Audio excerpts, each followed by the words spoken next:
Gadis barbar pilihan Ustadz Tampan. Bab 032. Dan mengenai adiknya mulai mencintai Yulia, dia tahu dari reaksi wajah Ikram saat menatap Yulia itu tatapan cinta. Ikram memang sangat mudah jatuh cinta tentu kepada perempuan yang sah menjadi istrinya. Saya tidak memintamu untuk baik pada suamimu, Yulia. Jika suamimu salah, kamu berhak menegurnya, tapi tolong hargai Ikram sebagai suamimu. Cukup satu itu saja. Selebihnya kamu harus sadar jika suamimu benar-benar tulus padamu. Mengenai kejadian hari ini saya tidak akan ikut campur. Tapi kamu harus jujur pada suamimu tentang masalah yang terjadi padamu. Beban istri adalah beban suami juga, begitupun sebaliknya. Dan mengenai masa lalumu saya tidak akan bertanya karena itu terserah. Kamu akan terbuka pada siapa? Aku. Yulia ragu mengeluarkan suaranya. Dia akhirnya hanya bisa menenggelamkan. Wajahnya kembali dengan perasaan penuh sesal. Ustadz Ikram memang setulus itu padanya, dan ia baru menyadarinya sekarang setelah kakak iparnya menceritakannya. Gus, bunyi telepon, lapor Kang Abdul memberikan ponsel milik Gusnya ini yang saat di mobil dia titipkan padanya. Gus Hilmi menatap layar ponselnya lalu berdiri.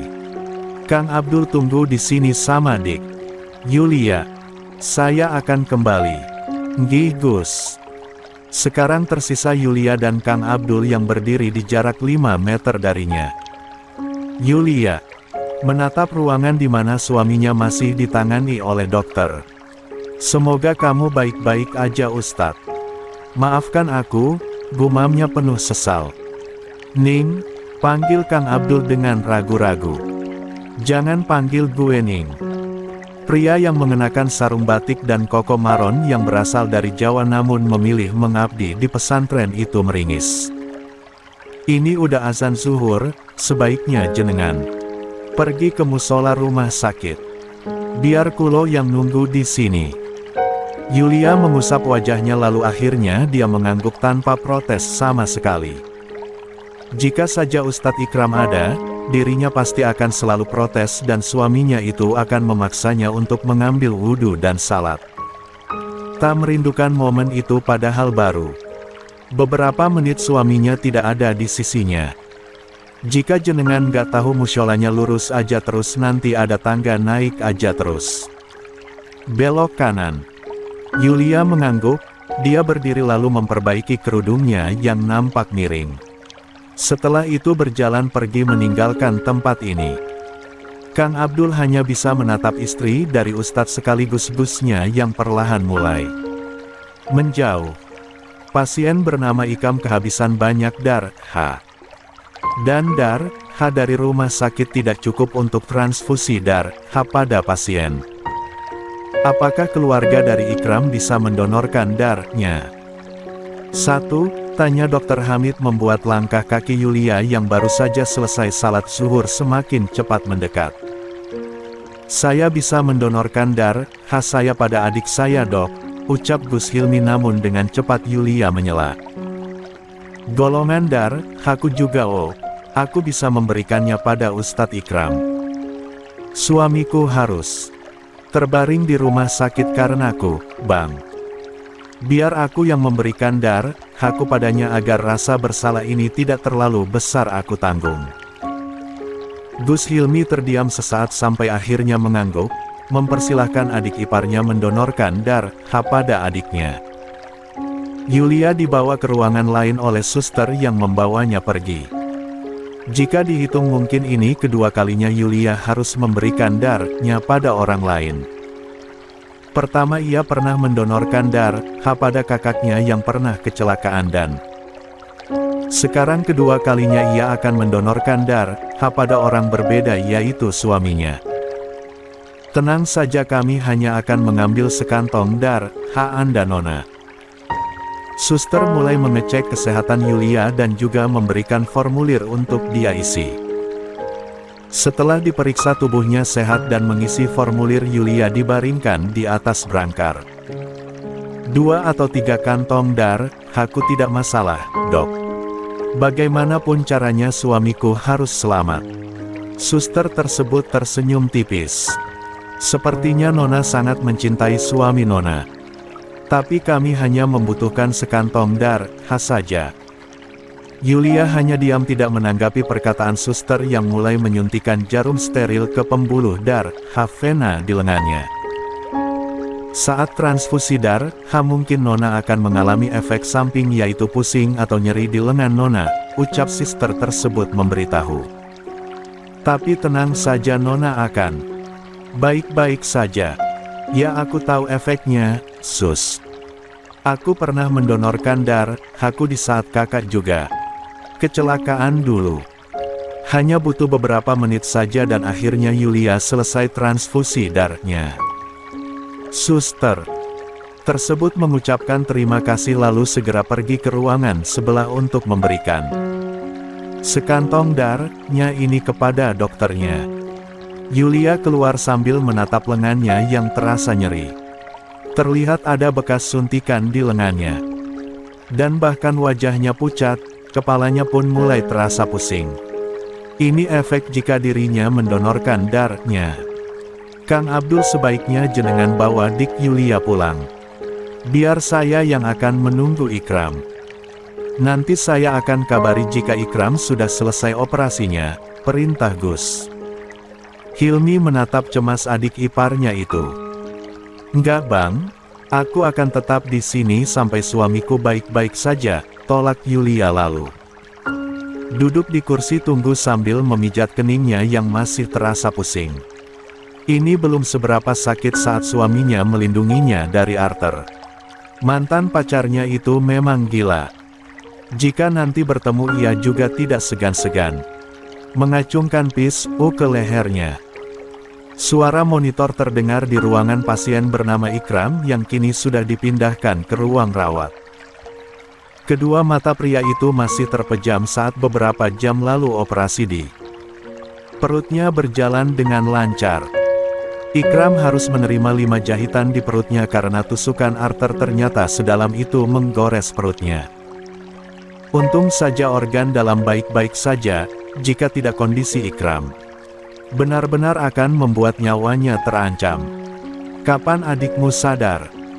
Kata dokter seharusnya Ikram sudah akan sadar sore ini tapi sekarang udah malam, kenapa Ikram tidak kunjung sadar? Cemas Umi Husna mengecup punggung tangan putra keduanya ini sambil menangis. Padahal Abi udah keluar dari rumah sakit, tapi kenapa sekarang anak Umi harus masuk ke rumah sakit? Ikram jarang terlu asteris A, kenapa dia bisa mendapatkan tusukan di perutnya? Umi Husna memang belum tahu kejadian yang sebenarnya.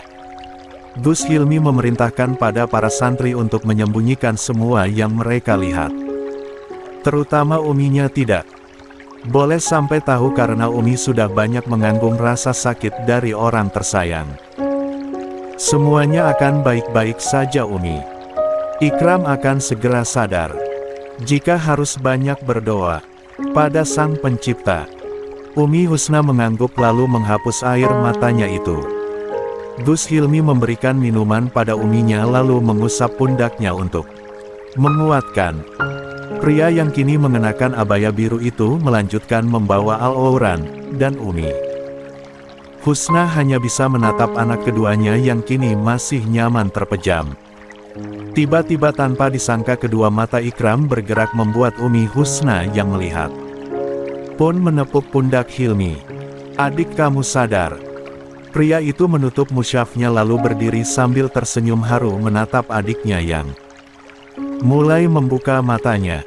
Umi. Gumam Ikram lalu menatap di samping Uminya yang ternyata abangnya. Tersenyum manis padanya, membuatnya ikut tersenyum.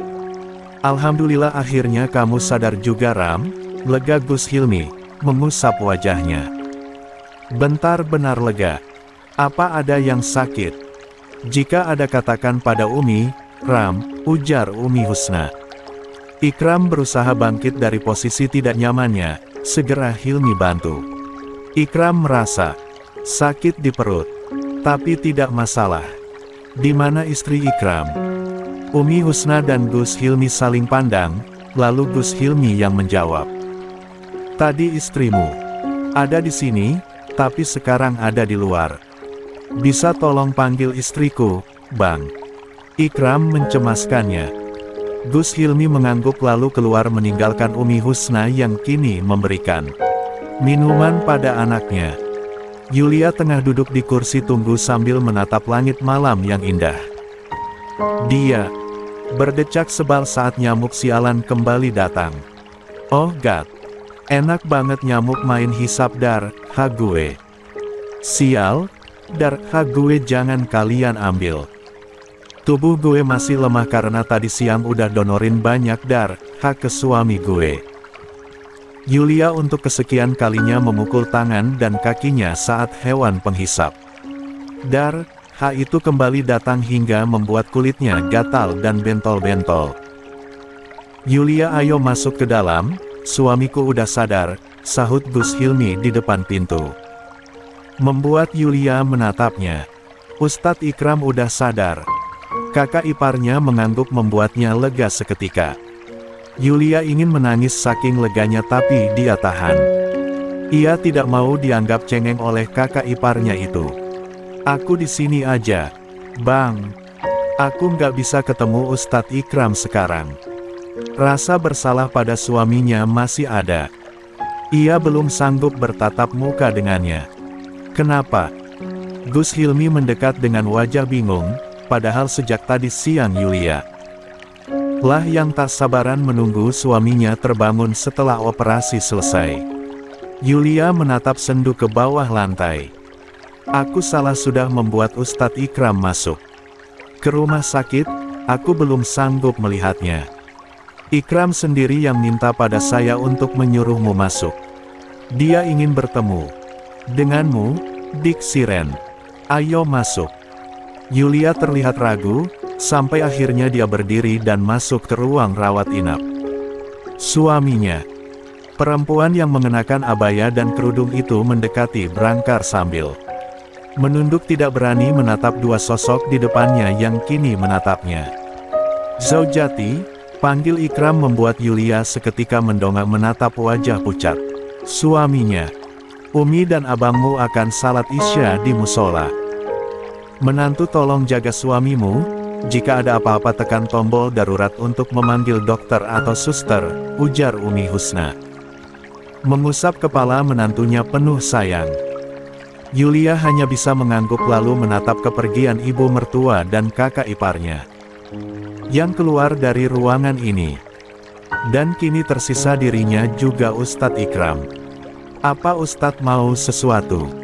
Yulia mendekat lalu menatap tangannya yang mulai digenggam oleh tangan dingin suaminya.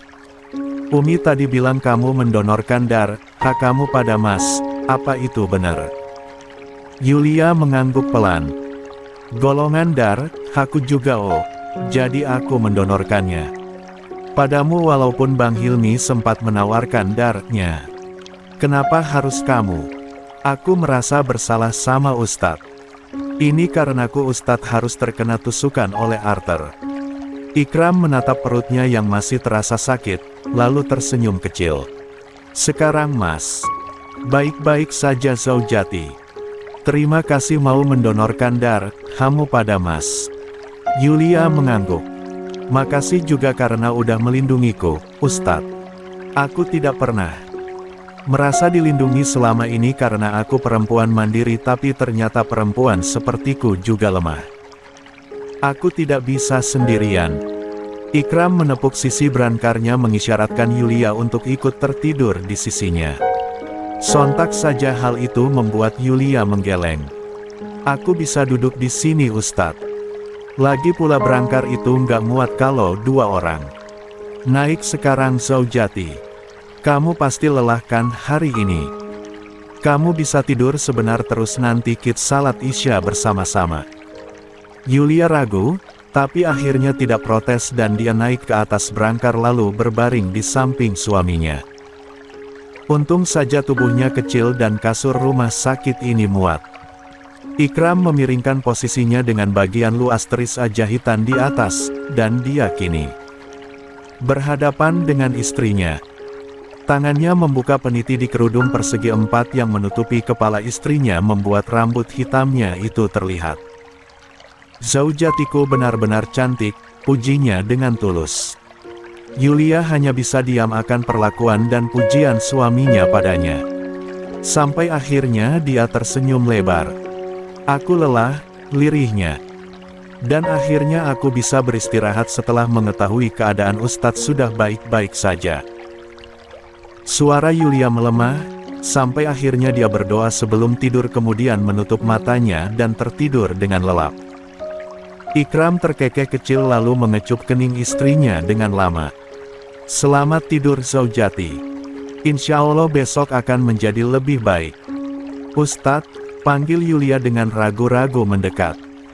Ikram pagi ini tengah dipaksa disuapi seperti anak kecil oleh sang umi pun berhenti menelan buburnya saat istrinya masuk ke ruang rawatnya dan mendekatinya. "Ah menantu sayang, tolong suapi suamimu. Umi akan keluar karena ada urusan," pinta. Umi Husna memberikan semangkuk bubur pada Yulia lalu pergi setelah mengucap salam. Sebenarnya Umi Husna sengaja pergi, dia ingin hubungan putranya dan menantunya ini semakin dekat. Ia ingin putra keduanya bahagia dengan pilihannya walaupun dirinya sempat tidak terima karena kenapa harus Yulia yang putranya pilih. Tapi sekarang ia sudah menerima Yulia sebagai menantunya. "Eits, Hilmi, kamu mau kemana?" Umi Husna menahan putra pertamanya yang akan masuk. Gus Hilmi memperlihatkan buah-buahan yang baru saja ia beli. "Aku akan memberikannya pada Ikram, Umi. Jangan sekarang, mendingan kamu pulang ke pesantren. Pesantren butuh kamu apalagi Wardah tadi sempat telepon katanya putrimu nangis terus karena dari kemarin kamu nggak pulang-pulang apalagi nggak kasih kabar." Gus Hilmi mengerjap lalu beristighfar. "Astagfirullah, Hilmi lupa ponsel Hilmi kehabisan baterai sejak sore kemarin." "Aish, kamu ini kebiasaan suka lupa, sama antus sama abis suka lu asteris a," ledek Umi Husna. Di posisi Yulia sekarang, dia duduk di kursi bekas ibu mertuanya lalu mengaduk buburnya itu dan menyuapinnya ke mulutnya. "Kamu belum sarapan?" Yulia menyengir. "Udah tadi di kantin rumah sakit abis 2 piring nasi goreng. Masih lapar." Yulia menggeleng lalu menatap bubur hambar yang ia makan. Penasaran rasa bubur rumah sakit ternyata nggak enak banget. Yulia memang belum pernah merasakan bubur rumah sakit, dan ini baru pertama kalinya dirinya jika sakit tidak pernah diberikan bubur rumah sakit karena ia tidak pernah berada terlalu lama di rumah sakit. Waktu dirinya masuk ke rumah sakit karena perbuatan arter pun ia hanya makan buah-buahan saja, tidak ada bubur. Ternyata ini rasanya bubur rumah sakit. Enak. Yulia menggeleng. Rasanya hambar. Tapi kenapa dimakan terus? Dia mengerjap lalu menatap sendok yang berisikan bubur dan ia makan kembali. "Aku menikmat makanan apapun Ustadz. Semua jenis makanan bisa aku makan tanpa terkecuali. Jadi bubur hambar ini salah satunya." Ikram terkekeh kecil, tangannya mengelus kepala istrinya yang tertutupi oleh kerudung. "Tapi tadi Umi kan bilang suruh suap Imas bukannya suruh kamu yang memakannya." "Aku tuh masih lapar Ustadz tapi malu karena saat di kantin makan bareng Bang Hilmi. 2 piring aja Bang Hilmi ngeri banget natap aku. Katanya dia bilang aku kayak kerasukan kalau makan jadi aku berhenti makan padahal masih lapar. Kamu habisin aja buburnya, Mas udah nggak lapar kok." Yulia menatap, lalu dia menjatuhkan telinganya di perut suaminya. Ikram menjadi gugup, apa yang istrinya ini ingin lakukan. Ustadz masih lapar. Aku dengar suara cacing-cacing di perut Ustadz masih pada demo. Minta makan. Berhubung aku istri yang baik jadi aku akan bagi buburnya. Sebenarnya bubur hambar itu sejak awal milik siapa? Jangan bertingkah menggemaskan Zaujati. Mas ingin tertawa saja rasanya tapi ketika Mas tertawa perut Mas masih terasa sakit. Jangan bicara, ayo Ikram membaca doa terlebih dahulu lalu membuka mulut saat satu suapan istrinya berikan padanya. Dia langsung menelannya lalu tertawa kecil sambil memegang Lu Asteris Adi. Perutnya. Ikram menahan tawanya sejak tadi karena Lu Asteris tusukannya itu belum sepenuhnya mengering. Yulia menyuapi suaminya kembali lalu dia menyengir. Ustadz bisa loh bubur hambar ini terasa manis, ucapnya tiba-tiba. Pakai gula? Tanyanya setelah menelan buburnya itu. Bukan. Terus pakai apa? Yulia tersenyum miring lalu memasukkan sesendok bubur ke mulutnya. Pakai bibirku. Deh. Jantung Ikram berdegup kencang, perlahan wajah putihnya itu memerah bahkan kedua telinganya yang paling duluan memerah. Yulia yang melihat pun akhirnya tertawa kencang. Dia hanya menggoda saja dan reaksi yang diberikan suaminya ternyata sungguh di luar dugaannya.